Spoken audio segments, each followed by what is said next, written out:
ఒక 20% of the కపుల్స్లో, infertility కపుల్స్లో భార్యాభర్తలు ఇద్దరికీ కూడా నార్మల్ రిపోర్ట్స్ ఉన్నప్పటికీ కూడా పిల్లలు కలగకపోవచ్చు. కనుక ఇందులో కేవలం భార్యను నిందించడం కానీ, భర్తను నిందించడం కానీ తప్పు. ఇదొక బయలాజికల్ ఈవెంట్. పిల్లలు కలగడం అనేది బయలాజికల్ ఈవెంట్. మగవాళ్ళ నుంచి వచ్చే స్పర్మ్ అమ్మాయికి ఫారిన్ బాడీ.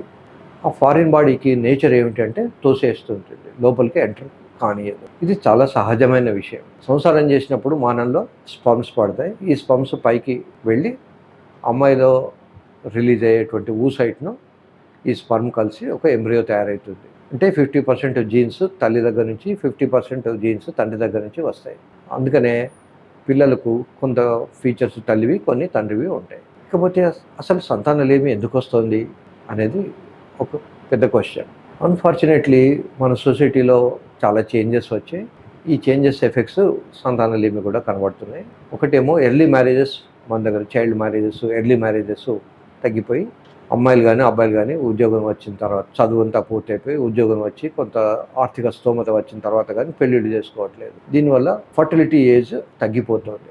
ఫర్ ఎగ్జాంపుల్ అమ్మాయిలకు మంత్లీ సైకిల్స్ అరౌండ్ 40-45కి వచ్చేసరికి ఆగిపోతాయి. ఈ ఎర్లీ అరౌండ్ 20-25 వచ్చినంత ఫర్టిలిటీ 35-40 ఇయర్స్లో రాకపోవచ్చు. అందువల్ల కూడా పిల్లలు పుట్టడానికి లేట్ అవుతుంది. అబ్బాయిలు కూడా చాలా ఏజ్ వచ్చిన తర్వాత కానీ పెళ్లి చేసుకోవట్లేదు. 40-45 ఇయర్స్ వచ్చేసి కొంచెం ఆర్థికంగా స్తోమత వచ్చిన తర్వాత అప్పుడు పెళ్లి గురించి ఆలోచిస్తుంది. కనుక అబ్బాయికి అమ్మాయికి కూడా ఏజ్ ఎక్కువైపోయిన కొద్దీ ప్రాబ్లమ్స్ ఎక్కువైపోతుంటాయి. ఇది కాకుండా మగవాళ్ళలో కౌంట్ తగ్గిపోవడము, స్పర్మ్ కౌంట్ తగ్గిపోవడము, క్వాలిటీ ఆఫ్ ది స్పర్మ్స్ లేకపోవడము, ఇవన్నీ జరుగుతుంటాయి. కదలిక లేని స్పర్మ్స్ రావడము, ఇవన్నిటికీ కారణాలు కెమికల్ ఎక్స్పోజర్. మనం పీల్చే గాలిలో, తినే తిండిలో, తాగే నీళ్ళల్లో కెమికల్స్ ఉంటున్నాయి.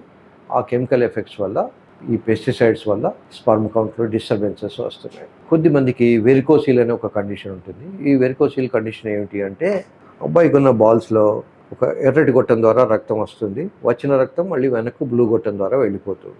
వచ్చే రక్తం బాగానే ఉండొచ్చు, కానీ వెళ్ళే రక్తం బాగాలేనప్పుడు వెరికోసిల్ అంటారు. ఫర్ ఎగ్జాంపుల్ వంటింట్లోకి నీళ్లు రావడం బాగానే ఉండొచ్చు, అంట్లు తోమిన తర్వాత నీళ్లు వెళ్ళట్లేదు అనుకోండి, అప్పుడు వంటింట్లో వాసన రావడము, దోమలు కొట్టడం జరుగుతాయి. అట్లాగే దీని కూడా కొన్ని ప్రాబ్లమ్స్ వచ్చేసి దీంట్లో క్వాలిటీ ఆఫ్ ది స్పర్మ్స్ పడిపోతుంది. ఈ చొచ్చుకుపోయే శక్తి తగ్గిపోతుంది స్పర్మ్స్కి. అట్లాంటి వాళ్ళకు వెరికోసిల్ కనుక ఉంటే వెరికోసిల్ సర్జరీ చేసుకుంటే ఇంప్రూవ్ అవుతుంది.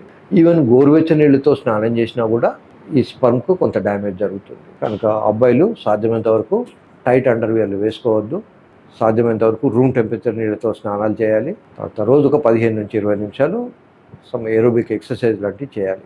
ఎందుకు అంటే టెస్టోస్టెరాన్ అనే హార్మోను కేవలం ఇందులో నుంచే కాకుండా శరీరంలో ఉన్నటువంటి మజిల్ నుంచి కూడా వస్తుంది. కనుక ఎక్సర్సైజ్ చేసే వాళ్ళకు మాత్రమే మంచి ఆరోగ్య లక్షణాలు ఉంటాయి.